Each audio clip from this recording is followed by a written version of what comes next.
Epidemic, endemic और pandemic, इन तीनों में क्या फर्क है? वीडियो को सेव कर लें, बहुत इंपॉर्टेंट कॉन्सेप्ट है। और तुम वीडियो में जाने से पहले मेरी एक इंपॉर्टेंट बात सुनकर जाओ।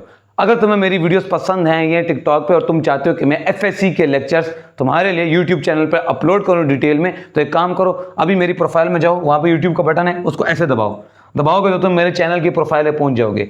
अगर फिर भी नहीं समझ आती तो यूट्यूब पर जाकर लिखो मोहम्मद एहसन बायोलॉजी, मेरा चैनल आएगा, उसको सब्सक्राइब कर लो। जब 5K सब्सक्राइबर पूरे हो जाएंगे तो मैं डिटेल एफएससी के लेक्चर यूट्यूब पे अपलोड करना शुरू कर दूंगा। तो चलो जाओ, उसको सब्सक्राइब करो और आओ आगे वीडियो पे चलते हैं। तो भाई याद करें अपने उन कोरोना के दिनों को, जब आपको हर तरफ ये सुनने को मिलता था कि कोरोना इतना फैल गया, इतना नहीं फैला, इतने लोगों को हो गया, इतनों को नहीं हुआ।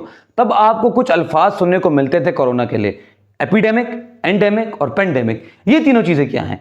ये असल में डिजीज की टाइप्स हैं, और ये टाइप्स हमने रखी हुई हैं किस बुनियाद पे कि डिजीज कितना फैला है, किस तरीके से फैला है, और इसका इंपैक्ट मैनेज किया जा सकता है या मैनेज किया नहीं जा सकता। इसकी बुनियाद पे हमने डिजीज को 3 टाइप्स में डिवाइड कर दिया है, एपिडेमिक, एंडेमिक और पेंडेमिक में।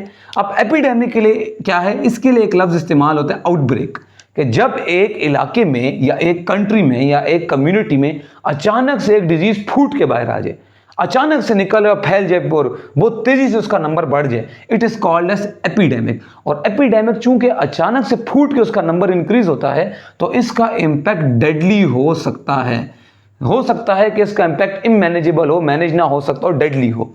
अगले आते हैं एंडेमिक पे। एंडेमिक की मैं आपको एग्जांपल देता हूं कि जैसे pandas are endemic to China, कि पांडास का एक कंसिस्टेंट नंबर और पांडास की वैरायटी कंसिस्टेंट आपको कहां पे मिलेगी? चाइना पे मिलेगी।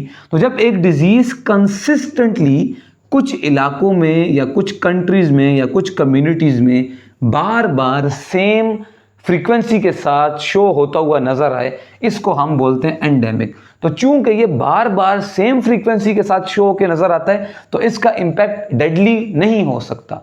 मेजॉरिटी केसेस में इसका इंपैक्ट डेडली नहीं होता और मैनेजेबल इंपैक्ट होता है इसका, और इसका स्प्रेड रेट भी लो होता है क्योंकि ये एक कंसिस्टेंट नंबर के साथ एक इलाके में एक डिजीज शो हो रहा होता है। पेंडेमिक, जब एक डिजीज ग्लोबली फैल जाए, एक डिजीज अचानक से पूरे के पूरे ग्लोब में फैल जाए, इसको बोलते हैं पेंडेमिक। अब पेंडेमिक पूरी दुनिया में जब एक डिजीज फैल जाए उसको बोलते हैं। अब चूंकि पेंडेमिक पूरी दुनिया में फैल चुका होता है तो इसलिए इसका इंपैक्ट डेडली भी हो सकता है और इमैनेजेबल भी हो सकता है क्योंकि ये पूरी ग्लोब में फैला हुआ है। उम्मीद है इस वीडियो में आपको एंडेमिक, पेंडेमिक और एपिडेमिक में फर्क समझ आ गया होगा। अगर समझ आ गया तो हमेशा की तरह वीडियो को लाइक कर लें, सेव कर लें and follow me for more.